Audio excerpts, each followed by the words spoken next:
So I was just, sometimes when I sit down with the Lord, I don't know where to go. Sometimes I don't even know what to do. But I decided to kind of look back through my journal, see where my mind was last year, and just, I don't know, I'm kind of going through this trying to figure out some things about myself. Well, anyway, I shared yesterday, if you missed the live video, about what God has done for Emmy. I ran across the journal entry while we were in the hospital for the sleep study, and this was like right before we got the news of her having all the seizures that night. And this is the journal entry that I wrote. It says, Lord, yesterday was rough. Emmy was so mad about a situation that she was so difficult to be around.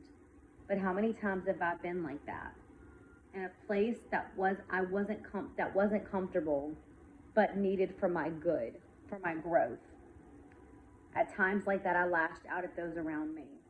And 1 Corinthians 2:1 says, And I, brethren, when I came to you, I came not with excellence of speech or wisdom, declaring unto you the testimony of God.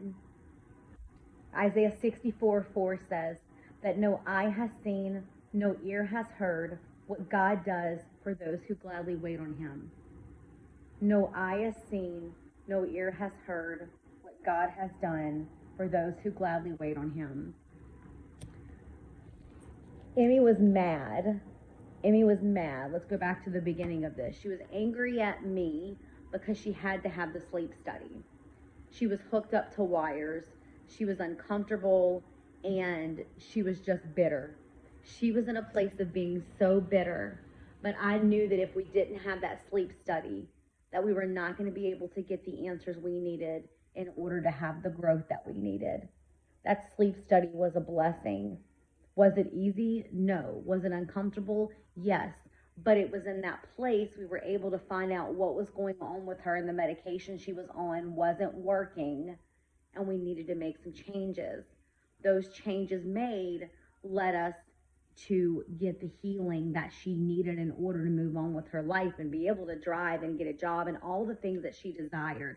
See, sometimes in life, the things that we desired are gonna cost us to have to be uncomfortable. Going to cause us to have to be uncomfortable. There's going to be places in our life right now that we're miserable in. We don't understand why we're going through it. We don't understand why it's happening. But in that waiting period and that uncomfortableness, God is doing something. There's a preparation time, but sometimes that preparation, like I said, my journal entry says that Emmy was so mad about the situation that she was difficult to be around. And how many times have I been like that? In a place that wasn't comfortable, but needed for my good and needed for my growth. Isaiah 64:4 says that God's doing great things. We just got to wait on him. So I pray that encourages you today.